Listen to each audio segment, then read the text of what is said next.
لا حول ولا قوة إلا بالله العلي العظيم.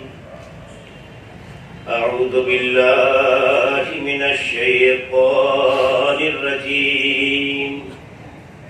بسم الله الرحمن الرحيم. الحمد لله الذي أرسل رسوله بالهدى ودين الحق ليظهره على الدين كله ولو كره المشركون. الصلاة والسلام على سيدنا ونبينا وشفيع ذنوبنا وحبيب قلوبنا وطبيب نفوسنا ومولانا أبي القاسم محمد وعلى أهل بيته الطيبين الطاهرين المعصومين المظلومين الذين أذهب الله عنهم الرجس وطهرهم تطهيرا. ولعنة الله على أعدائهم وغاصبي حقوقهم ومنكري فضائلهم أجمعين من ليلنا هذا إلى قيام يوم الدين. أما بعد، فقد قال الله سبحانه تبارك وتعالى في كتابه المبين وهو أصدق القائلين والصادقين وقوله الحق. بسم الله الرحمن الرحيم. كل نفس ذائقة الموت وإنما توفون أجوركم يوم القيامة. صلوات پڑھتے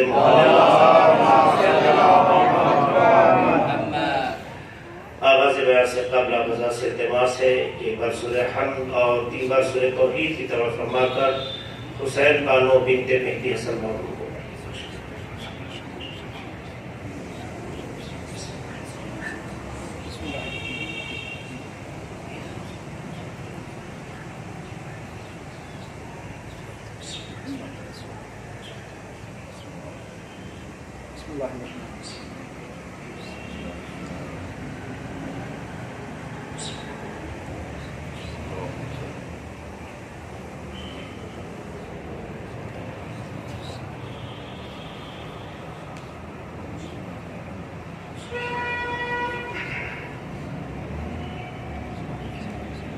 میں جل کر سلوات پڑھتے ہیں.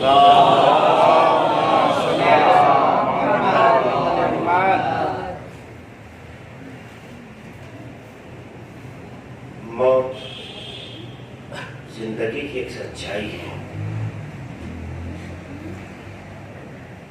جس سے کوئی انکار نہیں کر سکتا.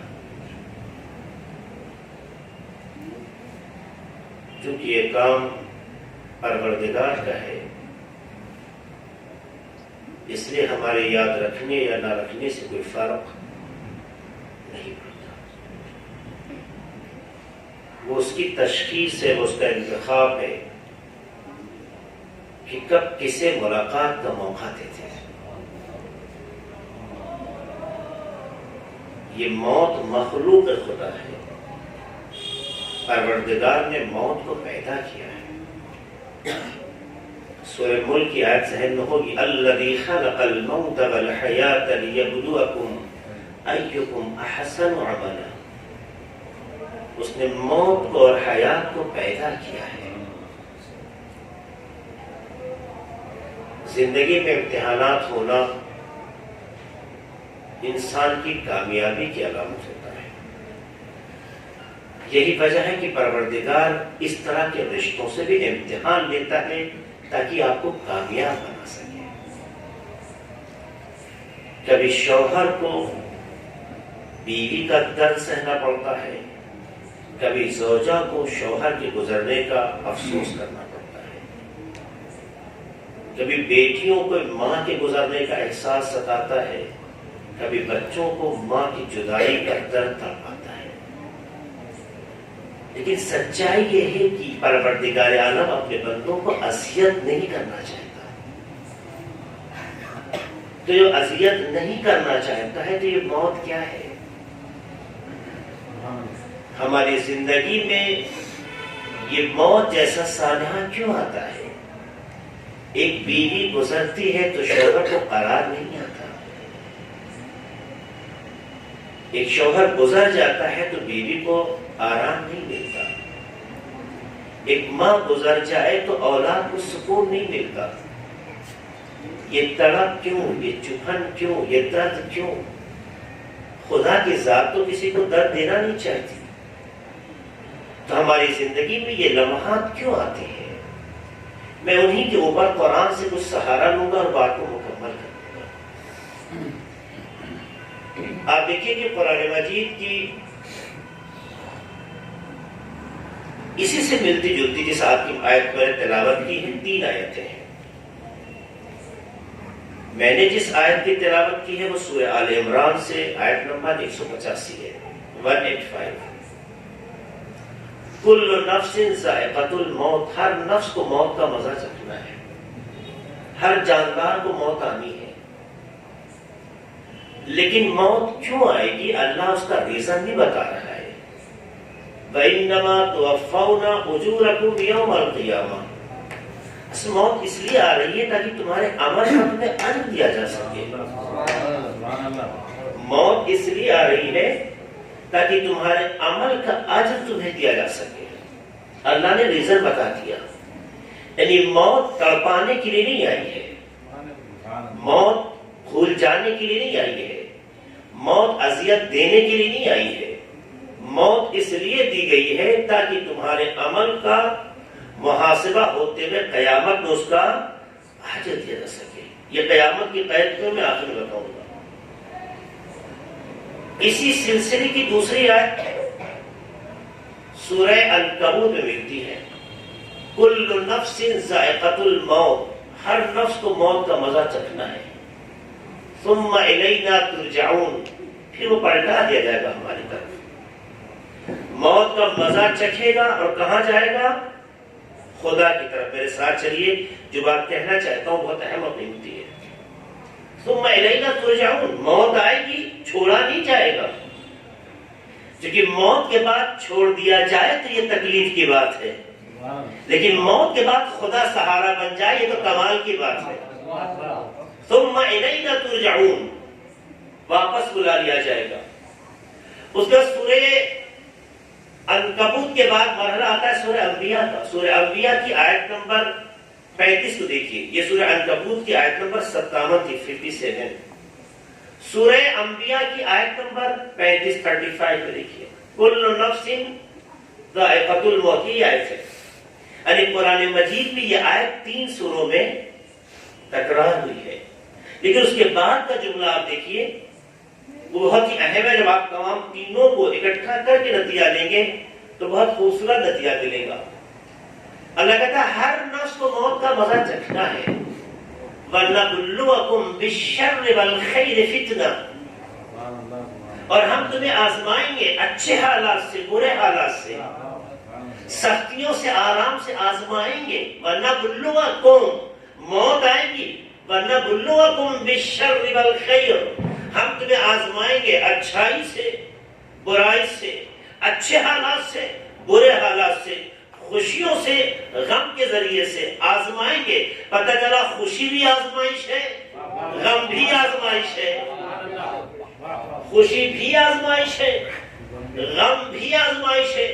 اگر ہمارے گھر کوئی بچہ پیدا ہوتا ہے تو صرف پیدا نہیں ہو رہا، یہ خدا کی آزمائش ہے جو شروع ہو رہی ہے. دیکھنا یہ ہے کہ اس آزمائش میں ہم خدا کے معیار پر چلتے ہیں یا اپنے شوق کے ساتھ آگے بڑھتے ہیں.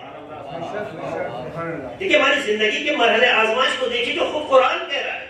ہم ہر جاندار کو موت کا مزہ چکھائیں گے، لیکن یہ بھی بتا دیں اس سے پہلے ہم آزمائیں گے. وَنَبْلُوَكُمْ بِالشَّرِّ وَالْخَيْرِ فِتْنَةً. اچھا، اس کے بعد کا جملہ ہے وَإِلَيْنَا تُرْجَعُونَ. اب پھر یہ انسان کیا ہوگا؟ ہماری طرف پلٹا دیا جائے گا. اب آپ نتیجہ لیجیے اس کا. تینوں آیتوں میں جو ایک بات تکرار ہوئی وہ یہ کہ ہر نفس کو موت کا مزہ چکھنا ہے۔ ان تینوں میں سے ایک آیت ہے جس میں یہ بتایا گیا ہے کہ موت اس لیے واقع ہو رہی ہے تاکہ قیامت کے دن اس کو اس کے عمل کا اجر وفا کیا جا سکے، دیا جا سکے۔ دو آیتیں بتاتی ہیں کہ موت کے بعد تم چھوڑے نہیں گئے ہو، تمہیں اللہ کی جانب پلٹا دیا جاتا ہے، اللہ کی جانب پلٹا دیا جاتا ہے۔ جب تک ہم زندہ تھے کدھر جا رہے معلوم نہیں ہے، ہماری حیات کی دشا کیا ہے ہمیں پتہ نہیں ہے، لیکن یقین ہو گیا کہ موت کے بعد ہم کہیں اور نہیں جاتے، جہاں جاتے ہیں اسے بارگاہ خدا کہتے ہیں۔ شاید دنیا میں مرنے والے اپنے بارے میں کوئی اور تصور رکھتے ہو، یہ دنیا کا تصور ہو سکتا ہے، لیکن نگاہ قدرت میں مرنے کے بعد ہماری جگہ کا نام بارگاہ خدا ہے۔ تو خدا حیات کے ذریعے سے شاید ہمیں اتنا قریب نہ کر سکا ہو جتنا بندے کو قریب ہونا چاہیے، لیکن موت کے اوپر اس نے اعلان کر کے بتایا ہے زندگی چاہے قریب نہ ہو سکے مگر موت سے فاصلے ختم ہو جاتے ہیں۔ تو جو اللہ اور بندے کے درمیان فاصلے کو ختم کرے اسے موت کہتے ہیں۔ سلام پڑھتے محمد والے محمد پر۔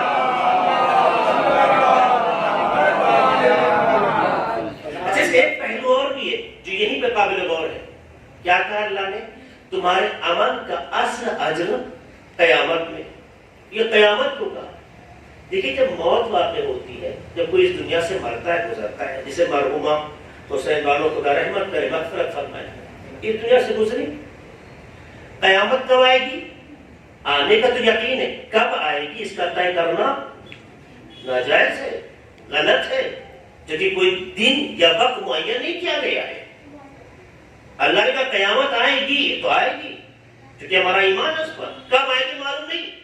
تو ہمارے عمل کا اجر اللہ نے کب دینے کو کہا ہے؟ بولیے قیامت میں۔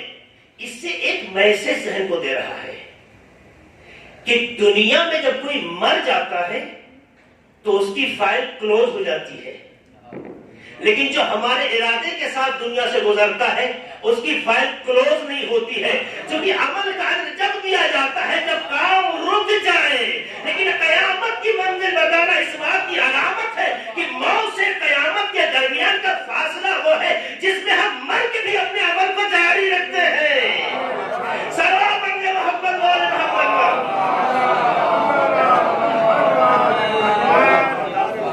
اسی سے قرآن کی تلاوت کا فلسفہ سمجھ میں آتا ہے، اسی سے مجلسوں کا فلسفہ سمجھ میں آتا ہے، اسی سے نظر و نیاز اور ہدایہ اور فاتحے کا مطلب سمجھ میں آتا ہے۔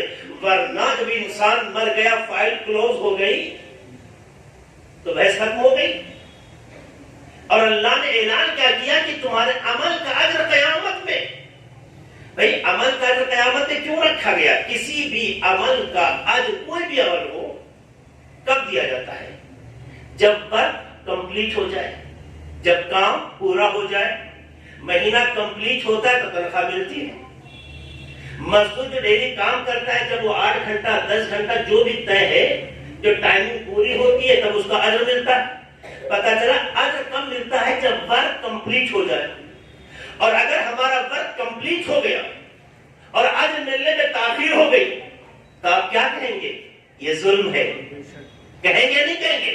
تبھی تو اسلام سکھاتا ہے کہ اگر کسی سے کوئی کام لو تو قبل اس کے کہ اس کا پسینہ خشک ہو اسے اس کا اجر۔ جو اسلام ہمیں یہ تعلیم دے رہا ہو وہ ایک انسان کے مرنے پر کیسے ممکن ہے کہ موت واقع ہو جائے مگر اجر کے لیے لٹکا دے؟ قیامت آئے گی تبھی ملے گا۔ اور یہ بات کہنا چاہتا ہوں، یہ کیسے ممکن ہے کہ اللہ انسان کو آج موت دے رہا ہے، کوئی فائل کو ایک دوسرے ظاہری تصور سے کلوز کر رہا ہے؟ جب ہمارا کام کمپلیٹ ہو گیا ہے تو ہمیں اجر مل جانا چاہیے، لیکن کیوں قیامت تک بڑھا رہا ہے؟ نہیں، قیامت میں اجر ملے گا۔ پتا چلا کہ اللہ بتانا چاہتا ہے تمہارے مرنے سے قیامت تک کے فاصلے کے درمیان میں بھی تمہاری فائل کلوز نہیں ہوتی ہے۔ تم مر جاتے ہو مگر وارثین تمہیں مرنے نہیں دیتے ہیں، تمہارے لیے خیرات کر کے، نیکیاں کر کے، قرآن پڑھا کر، فاتحہ کر کے، تبرکات دے کر اس عمل کو جاری رکھتے ہیں۔ تو جب عمل جاری ہوتا ہے تو اجر نہیں دیا جاتا۔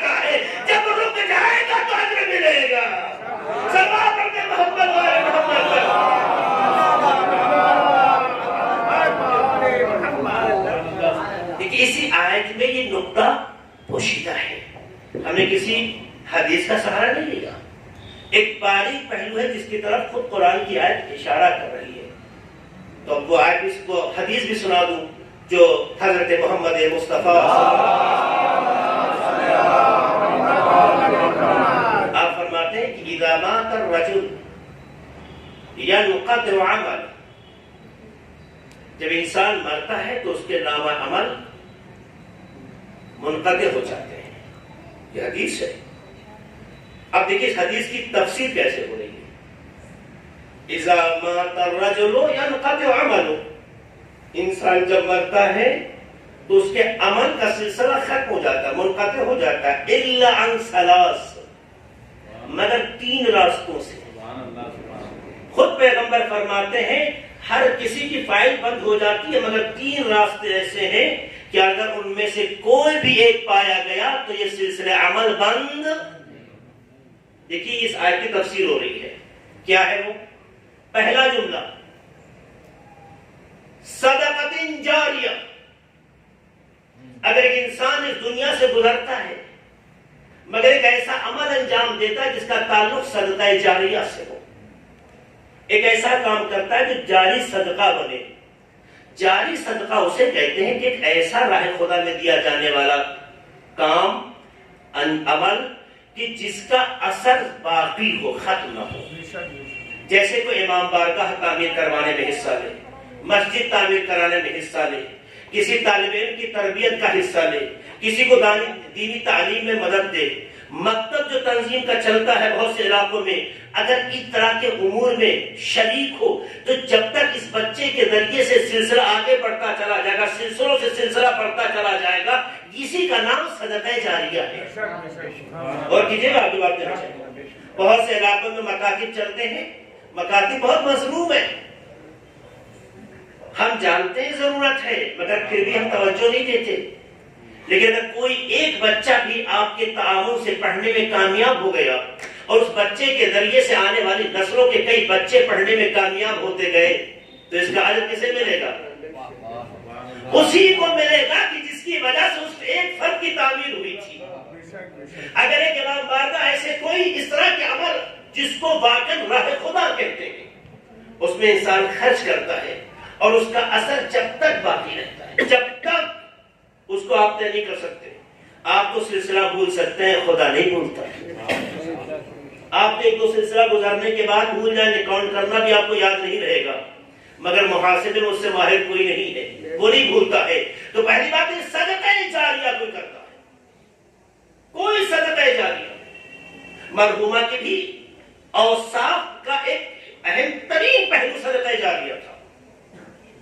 مرحومہ کے بارے میں جو تذکرہ آیا سامنے وہ یہ تھا کہ ان کا درد یہ تھا کہ کس طرح سے کچھ ایسا کرے جس سے لوگوں کے لبوں پہ تبسم رہ جائے، ایسا کچھ کرے کہ جس سے لوگوں کے دلوں میں ایسی انسانیت کی شمع روشن ہو کہ اس کے اندر بھی جذبہ پیدا ہو جائے کسی جنہیں کچھ کرے. تو پہلا وہ صدقہ جاریہ ہے کہ جس کی بنیاد پر انسان کی فائل کلوز نہیں ہوتی، عمل کی فائل. دوسرا کیا ہے؟ دوسری چیز جسے پیغمبر کی حدیث بتاتی ہے وہ یہ ہے اور علم ينتفع به، یا ایک علم چھوڑ کے چلا جائے جس سے دنیا فائدہ اٹھائے. کوئی اس دنیا میں اگر علم چھوڑ کے جاتا ہے جس سے لوگ فائدہ اٹھا رہے ہوں تو یہ بھی کیا ہے؟ صدقہ جاریہ ہے. یہ بھی ایک ایسا عمل ہے کہ جس کے ذریعے سے انسان کے عمل میں نیکیاں بڑھتی جاتی ہیں. اب آپ غور کیجیے، میں اکثر اس موقع پر یہ جملہ کہتا ہوں، اگر کبھی بھی حدیث کو دہرانے کا موقع ملتا ہے تو یہاں ضرور یادآوری کراتا ہوں. دیکھیے ہمارے درمیان بہت سے ایسے اسٹوڈنٹ بیٹھے ہیں، نوجوان بھی ہمارے درمیان بیٹھے ہیں کہ جو مختلف کورسز اور سبجیکٹ سے گریجویشن کر رہے ہوں گے، چاہے کیمسٹری ہو، چاہے میتھمیٹکس ہو، چاہے سائنس ہو، چاہے دوسرے چیپٹر یا سبجیکٹس ہو. آپ دیکھیں گے کہ اس میں ایسے ایسے اسکالر کے نظریات پڑھتے ہیں، ایسے ایسے تھاٹس پڑھتے ہیں کہ جن کا کہنے والا 900 سال پہلے گزر گیا، 700 سال پہلے گزر گیا، 1000 سال پہلے گزر گیا ہے یا نہیں؟ ہم جب پڑھتے ہیں تو ایسے ایسے نظریات کو پڑھتے ہیں، ایسے ایسے افکار کو پڑھتے ہیں کہ جس کا کہنے والا بتانے والا 100 سال نہیں 700 سال 800 سال 1000 سال پہلے گزر گیا۔ ہمارے رشتوں میں بھی کوئی مر جائے تو 2 نسل کے بعد کوئی یاد نہیں کرتا ہے، ہمارے درمیان بھی کوئی مر جاتا ہے تو 2 نسل کے بعد کوئی یاد کرنے والا نظر نہیں آتا ہے۔ لیکن اگر علم کوئی چھوڑ کے جاتا ہے تو اس کا اثر یہ ہوتا ہے کہ 1000 سال گزر جاتے ہیں مگر اس کا تذکرہ ختم نہیں ہوتا ہے۔ اور جب علم کا سہارا مل جاتا ہے تو یہ نہیں دیکھا جاتا ہے کہ اس کا مذہب کیا تھا، اس کا دھرم کیا تھا۔ کرسچن ہو اسے بھی یاد کیا جاتا ہے، یہودی ہو اسے بھی یاد کیا جاتا ہے، مسلمان ہو اسے یاد کیا جاتا ہے۔ پتہ چلا علم خود اتنی بڑی طاقت کا نام ہے جو مذہبی بندھنوں سے آگے نکل جاتی ہے، اور جب یہ طاقت کسی میں آ جائے تو وہ طاقت جس میں پائی جاتی ہے زمانہ کتنا گزر جائے اسے دنیا بھولتی نہیں ہے، اسے یاد کر کے بتاتی ہے مرنے والا مر گیا مگر اپنی فکر کے ساتھ آج بھی وہ زندہ ہے۔ مرنے والا گزر گیا ہے مگر آج وہ اپنے خیالات کے ساتھ اپنے فکر کے ساتھ زندہ ہے۔ تو مجھے اتنا بتاؤ، اگر دنیا کے کچھ لوگ کچھ علم کی خبر دے دے، کچھ تعلیم دنیا کے سامنے رکھ جائے، کچھ موضوعات پہ گفتگو کر جائے، ہر کوئی ہر موضوع پہ گفتگو نہیں کرتا، ہر کوئی ہر سبجیکٹ کے بارے میں بحث نہیں کرتا، کچھ محدود موضوعات کچھ محدود سبجیکٹ کے حوالے سے اگر کوئی کام کر کے چلا جاتا ہے تو دنیا فراموش نہیں کرتی ہے۔ تو مجھے بتاؤ کیسے اہل بیت کو دنیا فراموش کر سکتی ہے؟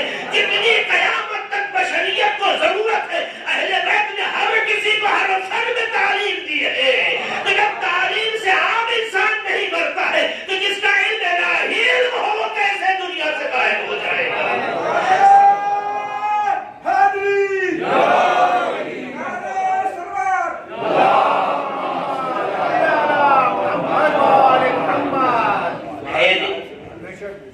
تو دوسرا مرحلہ وہ ہے علم کہ جس کے اندر آ جائے، پیدا ہو جائے۔ اس میں اپنے بچوں سے، چھوٹے بھائیوں سے کہوں گا کہ جتنا ممکن ہے پڑھیں اور پڑھ کے اپنے علم کے حوالے سے کچھ یادگار چھوڑیں، کیونکہ انسان گزر جاتا ہے مگر اسے علم مرنے نہیں دیتا۔ جتنا نسلیں پڑھتی چلی جاتی ہیں اس سے جتنے برکات ہوتے ہیں اس کا اجر اسے ملتا ہے۔ یہاں پہ کوئی قید مذہب کی نہیں لگی ہے، میں اجر کی بات کر رہا ہوں، جگہ کی بات نہیں کر رہا ہوں۔ اور تیسری چیز جس کے بنیاد پر انسان کی فائل کلوز نہیں ہوتی ہے، او ولد صالح یدعو لہ، یا کوئی ایک نیک فرزند چھوڑ کے دنیا سے اٹھے جو اس کے حق میں دعا کرے۔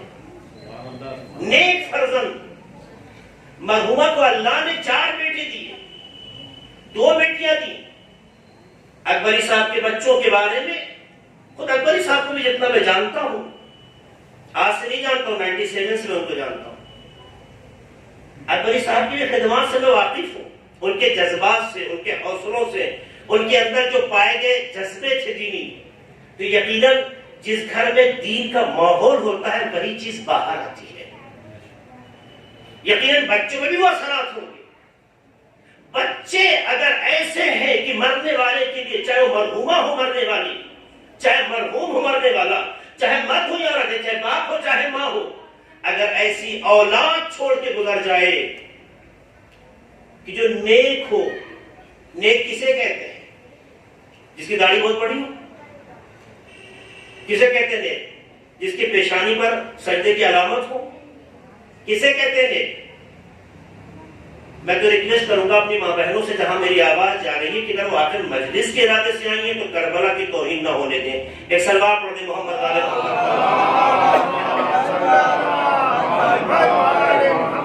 انشاءاللہ وہ ضرور گفتگو کریں گی، پورا حق ملے گا انہیں، لیکن ابھی جب تک مجلس ہو رہی ہے یہی خیال کر کے کہ ثواب کی غرض سے آئی ہیں۔ ایک سلوات پڑھ دیں محمد والے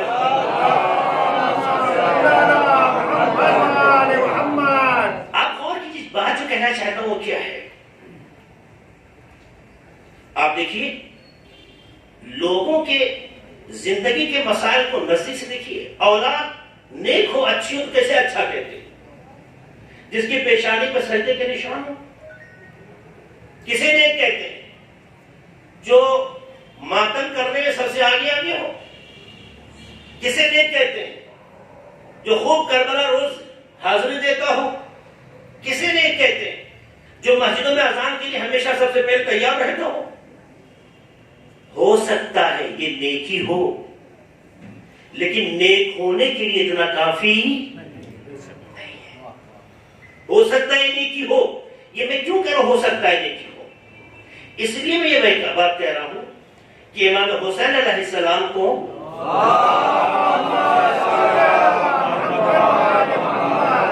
کربلا میں جو قتل کرنے کے ارادے سے، شہید کرنے کے ارادے سے آئے تھے، وہ 5 وقت کی نماز کے پابند بھی تھے، حافظ قرآن بھی تھے.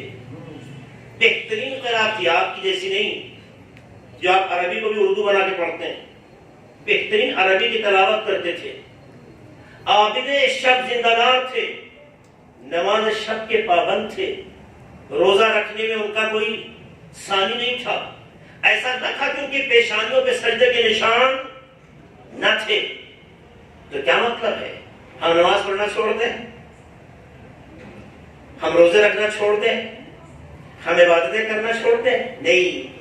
یہی بات جس کے سمجھ میں نہیں آتی اسے نادان کہتے ہیں. ہماری قوم میں بھی نادان کی کمی نہیں ہے. کہتے صاحب ہمیں مسجد کیوں نہیں جانا ہے؟ اتنے ملزم رہتا ہے. اگر یہ سوچ ہو جائے تو امام علی علیہ السلام کو بھی مسجد نہیں جانا چاہیے تھا. جس علی کے ماننے والے ہو ابن ملجم بھی اگر ہے تو مسجد آتے ہیں. ایسا بات پڑھنے محمد والے محمد کا. تو میں اس کرنا چاہتا ہوں کہ نیک کسے کہتے ہیں؟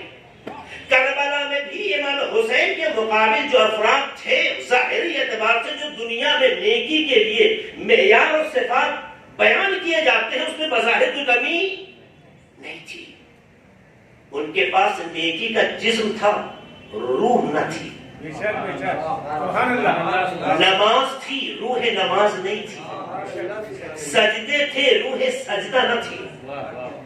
عبادتیں تھی، روح عبادت نہ تھی. نیک اسے کہتے ہیں کہ جس کے اندر روح عبادت بھی آ جائے. کیا مطلب روح عبادت آ جائے؟ اس کا مطلب یہ ہے کہ جو کربلا ڈیلی جاتا ہے اس کی زندگی میں تبدیلی ایسی آ جائے کہ کہیں سے یزیدیت کی صفت نظر نہ آئے. جو مسجدوں میں برابر جانے کا عادی ہے اس کے اندر نیک ہونے کی علامت یہ ہے کہ اس کے اندر روح عبادت ایسی آ جائے کہ شیطان کے وسوسے دور سے نظر نہ آئے. سجدے بھی کرتا رہے، وسوسوں کا شکار ہوتا رہے. نیک بننے کی کوشش تو ہو سکتی ہے، نیک نہیں ہے. رونے میں تو آپ کے یزید بھی رویا تو کوئی ہونا ہے کیا؟ رونا یقیناً عبادت ہے اگر رونے کا اثر بھی ہم میں پایا جائے. تو دیکھیں میں جو بات عرض کر رہا تھا نیک عبادت، نیک کسے کہتے ہیں؟ نیک اسے کہتے ہیں کہ جو عمل نیک یعنی خدا کی پسند کے مطابق جو عمل انجام دیا گیا ہو اس کی روح بھی انسان زندہ رکھے. جیسے علامہ حضرت عباس السلام اٹھائے تو یہ ہاتھ کبھی ظلم نہ کرے. کیا کہنے سبحان اللہ. مثلا یا حسین کہہ کے سینے پہ اگر ماتم کرے تو کبھی ہاتھ سے کسی پہ ظلم نہ کرے. اصل یہ ہے روح عزاداری. میں اس کہنا چاہتا ہوں نیک بننا او ولد صالح. نیک تو صرف داڑھی رکھنے سے انسان نیک نہیں ہوتا، صرف نماز پڑھ لینے سے انسان نیک نہیں ہوتا. ہمارے چھوٹے بھائی اور بچے سنیں، ہم بعض باتیں سوچتے ہیں کہ ہم تو محرم کی روزداری کر لیتے ہیں، کچھ نمازیں پڑھ لیتے ہیں، اللہ کی عبادت کر لیتے ہیں، دنیا اور آخرت حاصل کر لی. ایسا نہیں ہے. اگر آپ میں خوبی آئی ہے تو وہ پھول کیسا جس کا خوشبو نظر نہ آئے، وہ مشک کیسی جسے بتانا پڑ جائے. اس لیے بارہا کہتا ہوں آپ اگر نیک ہیں تو نیکی کا پتہ یہ ہے کہ زبان خاموش ہو، کردار بول رہا ہو. سلام پڑھنے محمد والے محمد پر. ایسے نیک بچے یدعو لہ، ان کے حق میں دعا کرتے ہوا. تو یہ جملہ پیغمبر کا در واقع تفسیر ہے اسی جملے کی وَإِنَّمَا تُوَفَّوْنَ أُجُورَكُمْ يَوْمَ الْقِيَامَةِ کہ قیامت میں اجر ملے گا. اگر یہ ہو جاتا کہ انسان کے مرتے ہی فائل بند ہو گئی تو اس کے اجر کا اعلان ہو جانا چاہیے کیونکہ وقت ختم ہو گیا. لیکن خدا کا کہنا قیامت میں ملنا، پیغمبر کی حدیث نے سہارا دینا یہ اس بات کی علامت ہے کہ مرنے کے بعد وہ اور ہوں گے جن کی فائل بند ہو جاتی ہے، جو غلامان اہل بیت ان کی فائل بند نہیں ہوتی ہے۔ صلوات پڑھیں محمد و آل محمد پر۔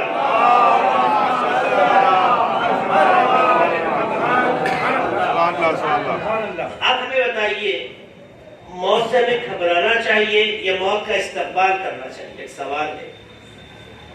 مرحومہ کی بیٹیاں ہیں، غمزدہ ہیں، بیٹے ہیں، یقیناً اس مصیبت پہ غمزدہ ہیں، لیکن میں ایک سوال کرتا ہوں، کیا یہ موت ہونی چاہیے یا نہیں؟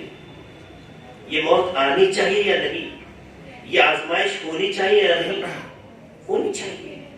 کیوں؟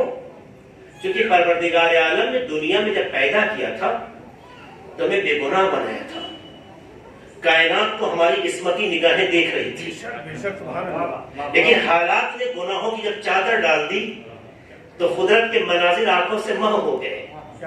اب آنکھیں تو ہیں مگر وہ نہیں دیکھ رہی جو وہ دکھانا چاہتا ہے۔ لیکن موت ایک ایسا تحفہ ہے پروردگار کا کہ جیسے ہی یہ صفت کسی پہ ڈالتا ہے فوراً اس کی نگاہیں وہ مناظر دیکھنے لگتے ہیں جیسے آنکھیں دیکھتی ہیں۔ اگر اطمینان نہ ہو تو آزمائش کر سکتے ہیں۔ انسان جب جاکنی کے عالم میں ہو، آپ تھک تو نہیں گئے؟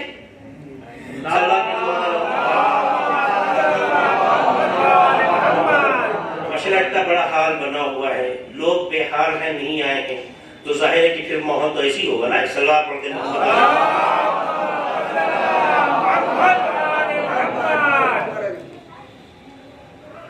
آپ غور کیجئے کہ بہت سے لوگ جو دنیا سے گزرتے ہیں، جاگنی کا عالم ہوتا ہے، آپ انہیں آواز دیجئے، زندہ ہے، ابھی مرے نہیں، جاگنی کا عالم حال میں احتضار میں ہے، آپ کی بات اسے سن نہیں رہے۔ آپ کبھی دیکھیے گا زندگی میں یہ واقعہ ہوتا ہے، میں روایت کے تناظر میں یہ بات کو نقل کر رہا ہوں، لیکن بہت سی زندگیوں کی سچائی ہے جسے ایک آدھ بار دیکھنے کا اتفاق ہوا، یقیناً آپ نے بھی دیکھا ہوگا یا انشاءاللہ دیکھیں گے۔ آپ آواز دیجئے، ابھی تک میری ممی مجھے جواب دیتی تھی یا پاپا جواب دیتے تھے، ابھی حیات ہے، ہم تڑپ رہے ہیں، ہم پکار رہے ہیں، مگر ایسا لگتا ہے جیسے ہم ان کے آس پاس نہیں بھی، ایسا لگتا ہے کہ کسی طرف آنکھیں ٹکٹکی بدھوئی دیکھ رہی، ایسا لگتا ہے کہ ان کی آنکھ کسی مناظر کی طرف بہت ہی گہرائی کے ساتھ وابستہ ہو گئی ہے، اور ہم آواز دینے والا ہوتا ہے نا کبھی جب انسان اپنی پسندیدہ چیز سے جڑ جاتا ہے، جب انسان اپنی پسندیدہ چیز سے جڑ جاتا ہے۔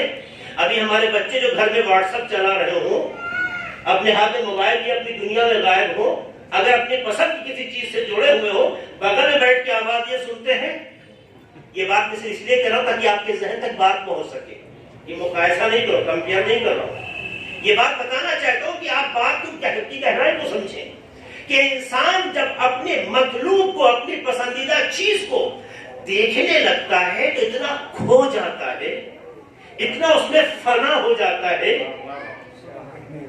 ایک دن میں یہ جملہ جو میں نے فنا کا استعمال کیا یہ عرفانی جملہ ہے، شاید یہاں کہنا سب نہ ہو جائے، اتنا انسان ضم ہو جاتا ہے، کھو جاتا ہے، ڈوب جاتا ہے کہ پھر آواز دیجیے کوئی سنتا نہیں ہے، پھر لگتا ہے کہ کبھی جیسے کسی سے بات کر رہے ہو، ایسا لگتا ہے کسی سے مسکرانا چاہتے ہو، یہ کیا ہو گیا؟ اچھے خاصے تھے، ابھی تک تو بہت ہی ٹھیک تھے، یہ اچانک غائب کیوں ہو گئے؟ اچانک ایسا کیوں لگتا ہے کہ کسی سے بات کر رہے ہو؟ اچانک کیوں لگتا ہے کسی سے مسکرانا چاہتے ہو؟ روایتیں کہتی ہیں کہ جو انسان اہل بیت کے نام پر زندگی گزارتا ہے ان کے لیے حسرتیں رکھتا ہے، گناہ کے دنیا کے گناہوں نے اس کی آنکھوں میں جب پردہ ڈال دیا، ان چہرے انوار کی زیارت نصیب نہ ہوئی، تو ایسے لوگوں کو خداوند عالم آخری لمحات زندگی میں کہ جب اس کی نگاہوں سے دنیا کا پردہ ہٹا دیتا ہے، آخرت کے پردے کے راستہ کھول دیتا ہے، تو ان کی نگاہیں ان چہروں کو دیکھنے لگتی ہے۔ اتنا بڑا شرف کہاں حاصل ہوگا کہ موت سے پہلے ان چہروں کی زیارت نصیب ہو جائے۔ تو جو چہرے ان چہروں کو دیکھنے لگتے ہیں، جو آنکھیں ان نورانی صورتوں کو دیکھنے لگتی ہیں جو ان کی حسرت تھی، جو ان کی تمنا تھی، جو ان کی پسند تھی، جو ان کی واقعی چاہت تھی، تو ظاہر ہے وہ اتنا کھو جاتے ہیں کہ بچہ گریا بھی کرتا ہے متوجہ نہیں ہوتے ہیں، بچہ آواز بھی دیتا ہے متوجہ نہیں ہوتے ہیں، کیونکہ انہیں وہ مل گیا ہے جس کی حسرت تھی۔ تو پروردگار عالم چہرے سے، اس کی نگاہوں سے، اس کی آنکھوں کے سامنے سے پردہ ہٹا دیتا ہے، اور وہ چہرے دیکھنے لگتے ہیں جنہیں ہم محمد و آل محمد علیہ السلام کہتے ہیں۔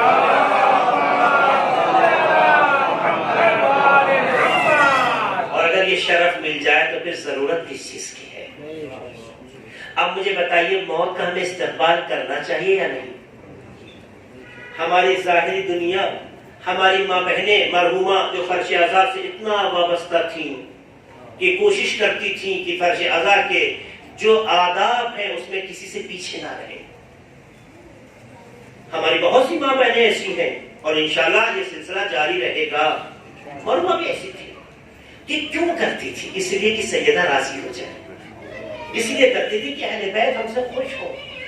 اور اگر انسان اس شرف کے لیے اسے اطلاع دے دی جائے کہ تمہیں اب اس وقت ملے گا، یہ شرف اب ملے گا، کون ہے جو موت سے فرار کرے گا؟ زندگی میں گناہ کے راستے بند نہیں ہوتے، لیکن موت کے عارضے کے بعد گناہ کا راستہ بند ہو جاتا ہے، گناہ کا راستہ بند ہو جاتا ہے۔ تو آپ مجھے بتائیے وہ راستہ اچھا ہے یا برا؟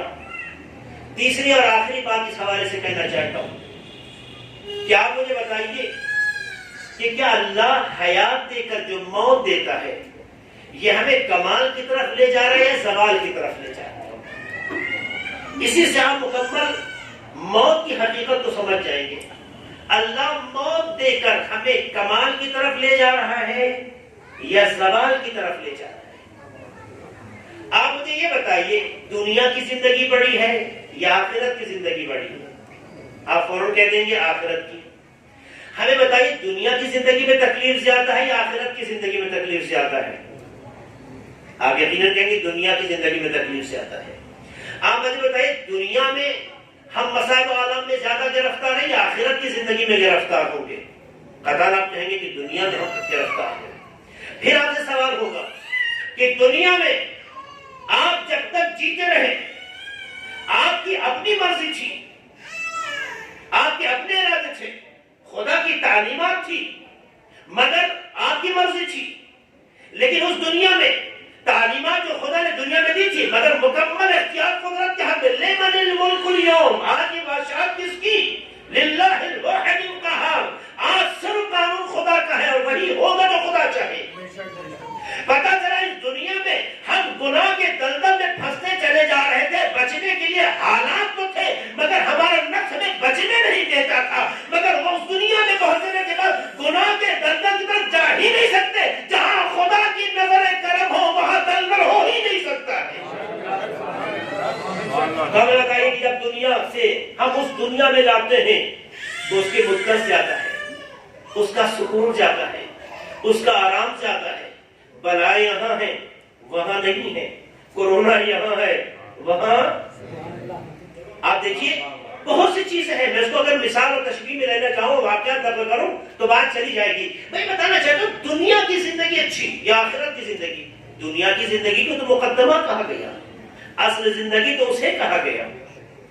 تو ہمیں یہ بتائیے، جب ہم اس دنیا کے لیے مہمان ہیں، اس دنیا کے لیے مسافر ہیں، تو ہر مسافر کی اپنی ایک جگہ ہوتی ہے، ہر مسافر کی ایک جگہ ہوتی ہے۔ ہم بھول جاتے ہیں وہ یاد دلاتا ہے، ہم بھول جاتے ہیں وہ یاد دلاتا ہے۔ آپ مجھے بتائیے، جب حسین بانو مرحومہ کا انتقال ہوا تو سب سے پہلا لفظ ہماری زبان پہ کیا آیا؟ بولیے، زور سے بولیے، انا للہ و انا الیہ راجعون۔ کیا مطلب اس کا ہوتا ہے؟ ہم خدا کی طرف سے آئے ہیں، ہم خدا کی طرف پلٹ کر۔ اب مجھے بتائیے آپ کا گھر کہاں ہے؟ آپ کی منزل کہاں ہے؟ ہم زندگی میں بھول جاتے ہیں کہ ہماری حقیقت کیا ہے۔ خدا ہر موت کے ذریعے سے ہمارے ذہنوں کو متوجہ کرتا ہے، تم یہاں کے لیے نہیں ہو، تمہاری آمد کی بھی منزل خدا ہے، تمہاری واپسی کی منزل خدا ہے، تو تم مر کے اپنے گھر جا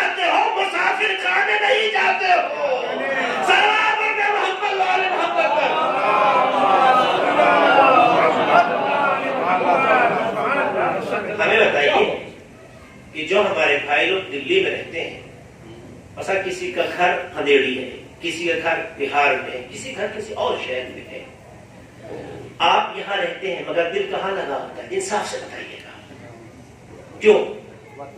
کیونکہ وہ وطن ہے، وہ گھر ہے۔ آپ کے نفسیات کہتے ہیں کہ انسان وطن سے زیادہ مانوس ہوتا ہے۔ اب میں سامنے کی بات کر رہا ہوں، آپ کے نفسیات یہ کہتے ہیں کہ انسان وطن سے زیادہ مانوس ہوتا ہے۔ اور اگر ایک اسٹوڈنٹ کو یہ موقع مل جائے کہ چھٹیاں ہو رہی، وطن جانے کا موقع ملا، بتائیے روتا ہے یا خوش ہوتا ہے؟ ہم بھی ہاسٹل میں رہے، ہم بھی مدرسے میں پڑھے، چھٹیاں بڑی مشکل سے ہوتی تھی، اور ہوتی تھی تو عید ہو جاتی تھی۔ کیوں؟ اس لیے کہ انسان کے نفسیات یا سائیکولوجی یہ ہے کہ جب اسے اپنے گھر واپسی کی خبر دی جائے تو فرد مسرت سے جھوم جاتا ہے، جبکہ لائف اتنی اچھی وہاں نہیں جتنی یہاں ہے۔ میں دنیا کا مقایسہ کر رہا ہوں، آخرت کا نہیں، دنیا کا۔ بہت سے امکانات اور انٹرنیٹ سروس اتنی اچھی وہاں نہیں جتنی یہاں ہے۔ تمام دنیا کے امکانات اچھے ہونے کے باوجود ہم اس لیے چھوڑنے پہ تیار ہو جاتے ہیں کہ وطن کی وابستگی کہیں اس سے بالا ہے جو دنیا کے تجملات ہیں، جو دنیا کے ذرق و برق ہیں۔ یہی خدا بتانا چاہتا ہے، دنیا کے ظاہری کتنے بھی ذرق و برق کیوں نہ ہو، آخرت ہی کا نام وطن ہے، اور تمہارا گھر بارگاہ خدا ہے۔ ہم تمہیں مار کے بیگانہ نہیں بناتے ہیں، اپنے گھر واپس بلاتے ہیں۔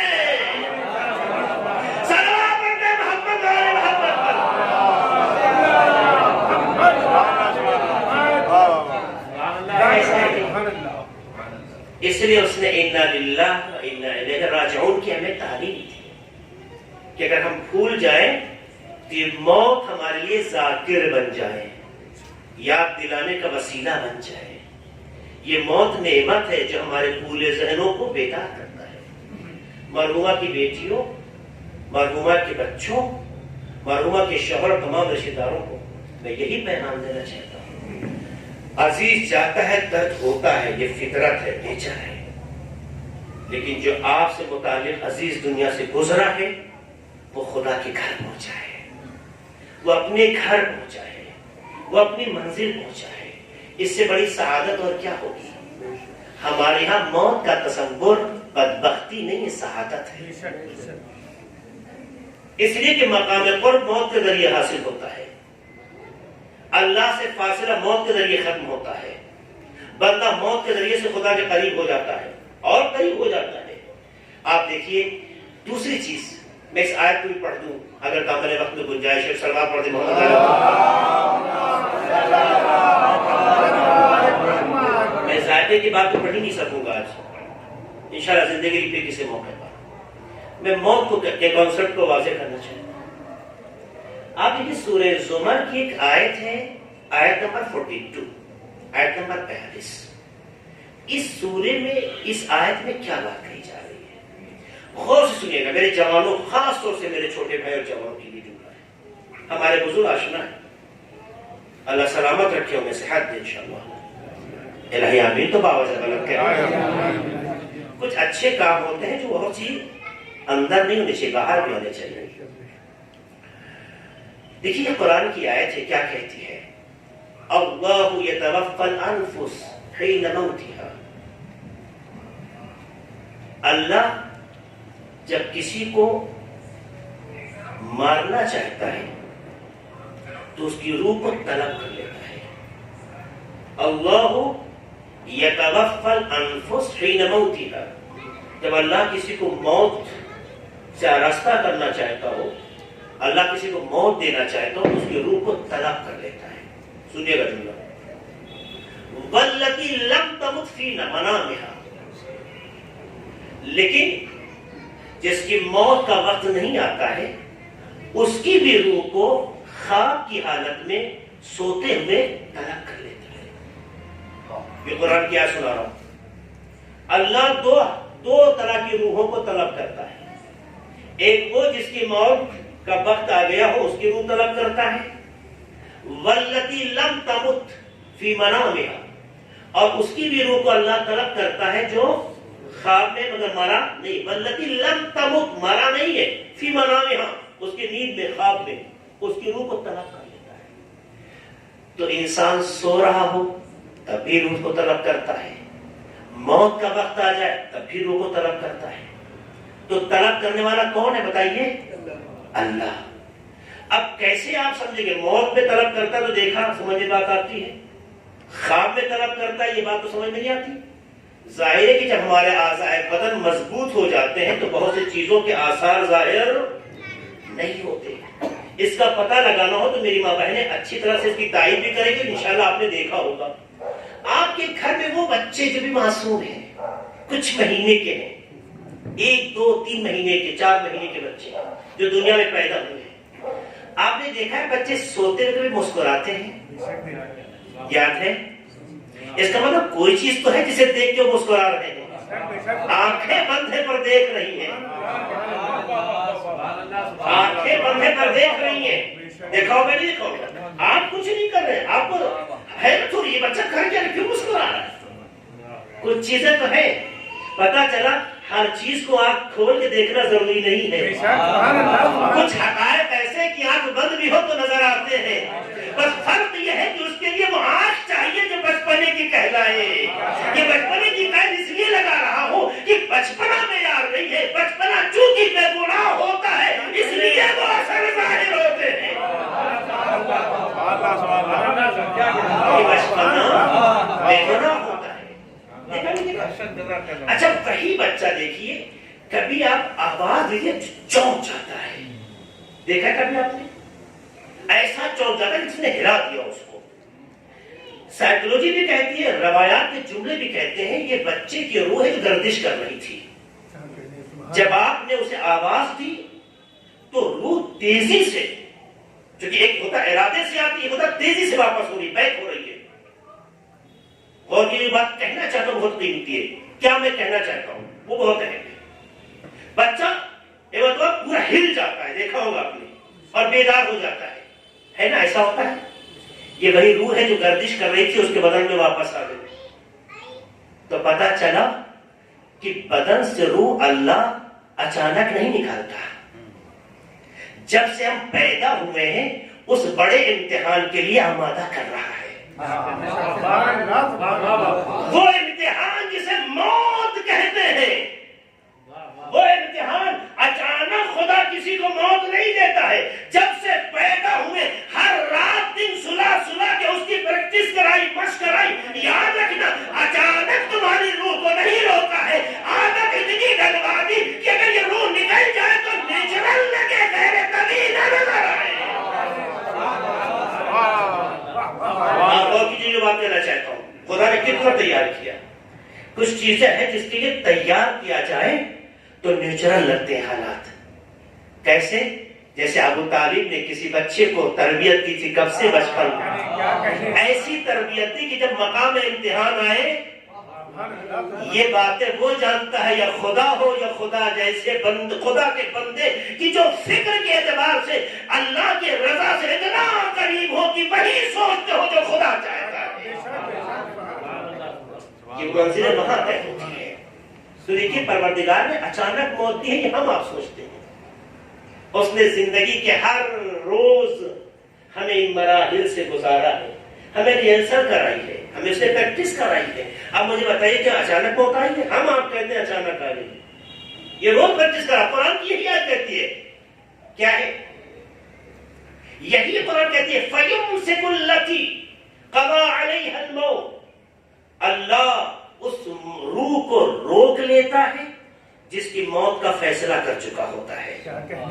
یہی آیت ہے جس کے آگے سنا رہا ہوں، فَيُمْسِكُ الَّتِي قَضَىٰ عَلَيْهَا الْمَوْتَ، اس روح کو پروردگار روک لیتا ہے جس کے موت کا فیصلہ کر چکا ہوتا ہے، ارادہ کر چکا ہوتا ہے۔ وَيُرْسِلُ الْأُخْرَىٰ إِلَىٰ أَجَلٍ مُّسَمًّى، لیکن جو خواب میں نیند میں جو روح نکلی تھی اسے اس دوسری روح کو اللہ بھیج دیتا ہے ایک معین وقت کے لیے۔ کیوں؟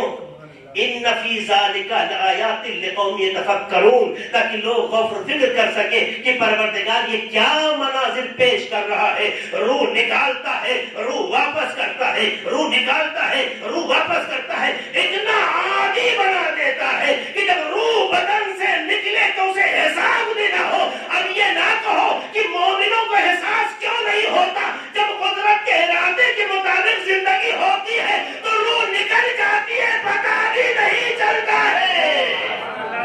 صلوات پڑھیں محمد والے محمد پر.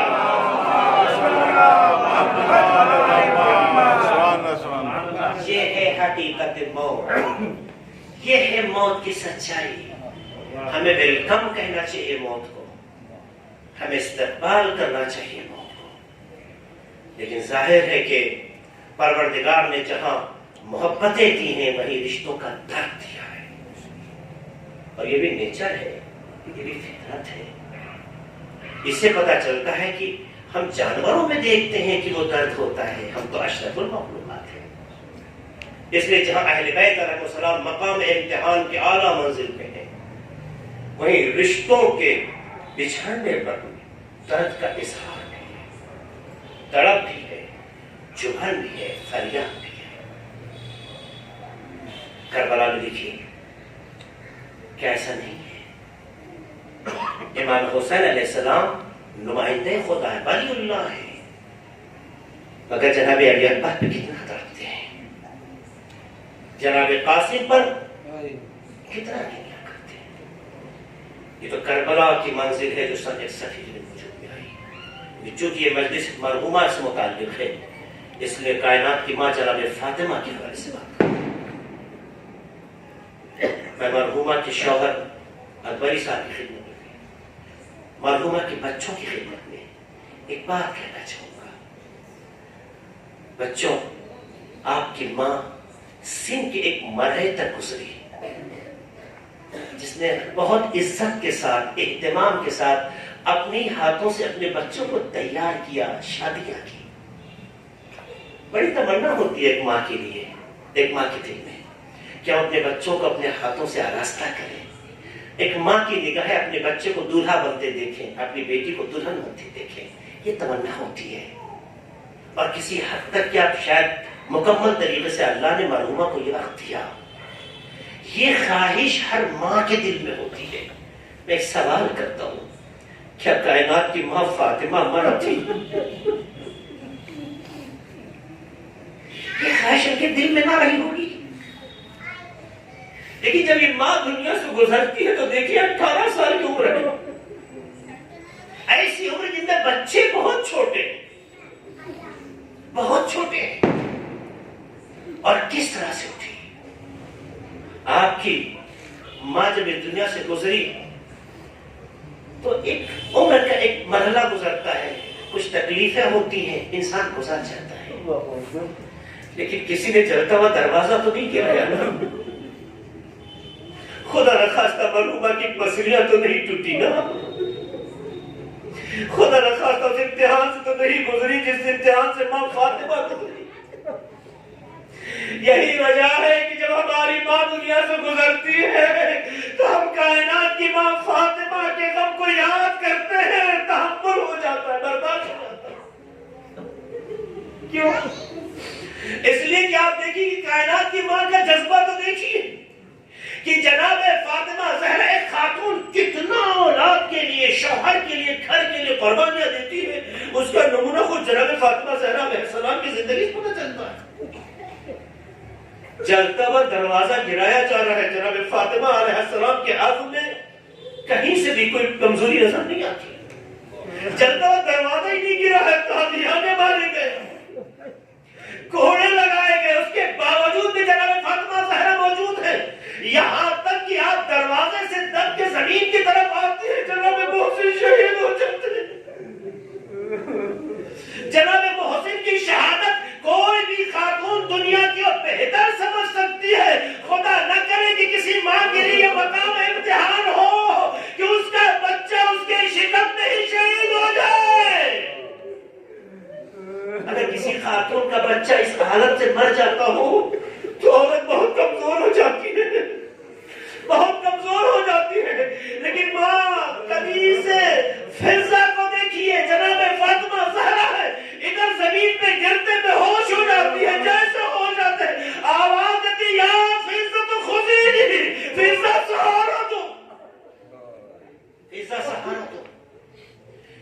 بات یاد رکھیے گا، جناب محسن کی شہادت بھی ہوئی ہے، پہلو بھی شکستہ ہوئی ہے، اس درد کو آپ سمجھیں گے۔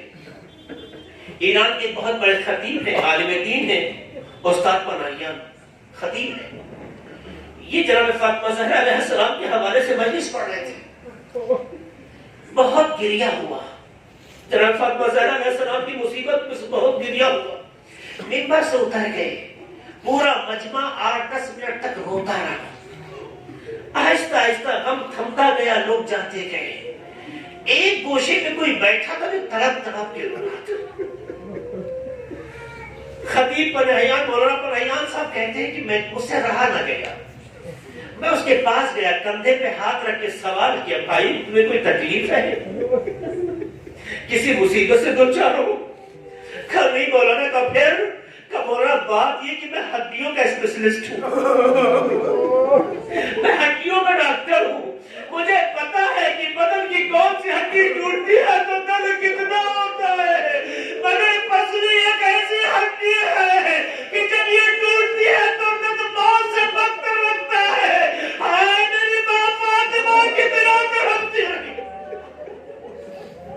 مگر ایک خاتون کو دیکھیے، شوہر کو تکلیف نہ ہو، اپنے اس درد کو جو چھپائے چھپتا نہیں ہے، برداشت کر دی، جو درد چھپتا نہیں ہے، جو درد ہر لمحے موت جیسے درد میں مبتلا کرتا ہے، لیکن اس کے باوجود بھی مولا علی علیہ السلام سے کس حکمت کے تحت وصیت کی، یا ابا الحسن غسلنی باللیل وکفنی باللیل،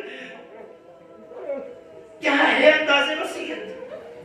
اے ابو الحسن ہمیں رات میں غسل دینا، یہ کیوں وصیت کی جناب فاطمہ زہرا نے؟ اس وصیت کی مین وجہ یہ ہے، مین ریزن یہ ہے، اس کے اصل علت یہ ہے جو بہت سے علماء نے کہا کہ بہت سی علتوں میں سے ایک اہم ترین علت یہ ہے کہ آپ جانتی تھی کہ علی ایک غیرت مند انسان کا نام ہے، علی سب برداشت کر سکتے ہیں، فاطمہ میں درد نہیں دیکھ سکتے، یہی وجہ ہے کہ ایک زوجہ نے بڑا اہتمام کیا۔ ارے یقیناً سخت ہوتا ہے جب بیوی ایسی ہو کہ جو شوہر کے ہم خیال ہو، شوہر کا بڑا خیال رکھتی ہو، ایسا ہم درد گزر جائے تو سکون نہیں ملتا۔ شاید یہی وجہ تھی کہ جب جناب فاطمہ زہرا کے گزرنے کی خبر ارے مولا علی کو دی گئی، فہوت علی علی وجہ، علی اپنے چہرے کے بل منہ کے بل زمین پہ گر گئے۔ سو سکیں گے یہی وجہ ہے کہ آپ نے وصیت کی، اور وہی ہوا جس کا ڈر تھا۔ رات کے سناٹے میں انسان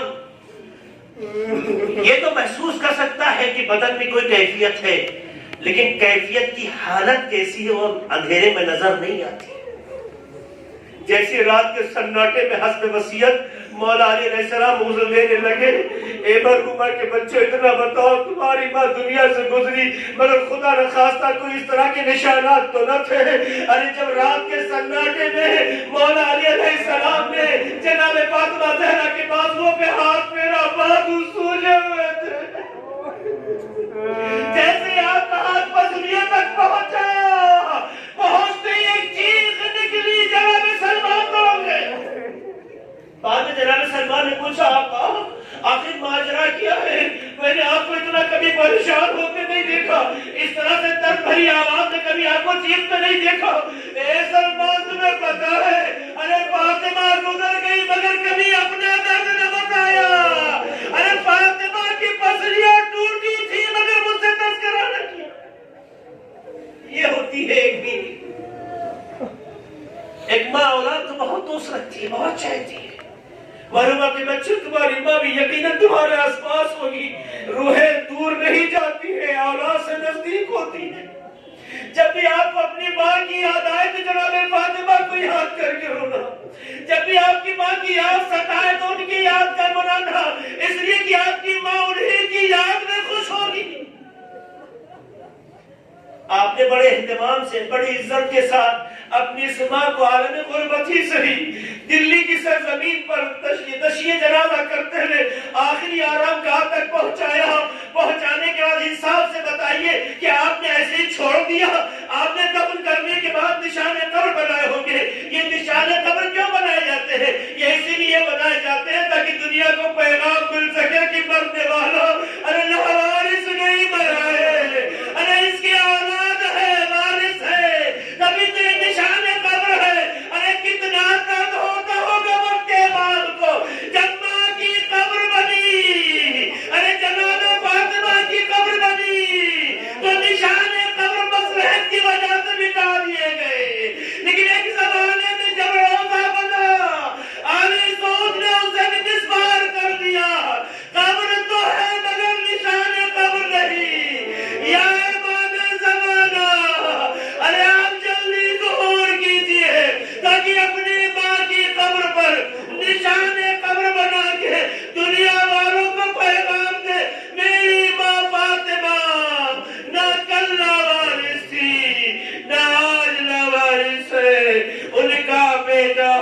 کے حجر زندہ ہے انا للہ و انا الیہ راجعون سيعلم الذين ظلموا أي منقلب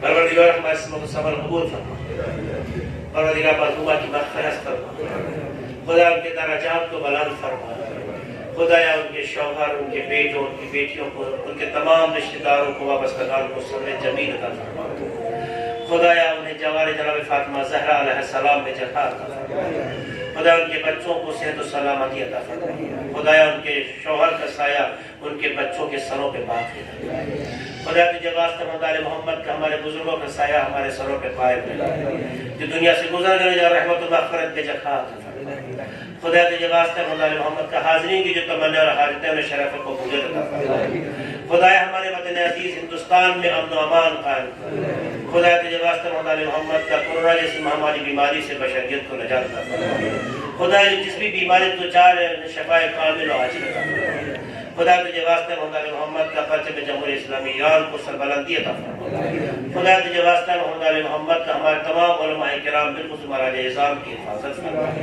خدا تجھے واسطہ محمد محمد کا امام زمانہ کے ظہور میں تعجیل فرما ہم سب کو ان کے آبان اور انصار میں شمار فرما آپ ازاں سے آخر میں ایک متعلق دماغ سے ایک بار سورہ حمد اور 3 بار سورہ توحید کی تلاوت فرما کر مرحومہ حسین بانو حسین بانو بنت مہدی حسن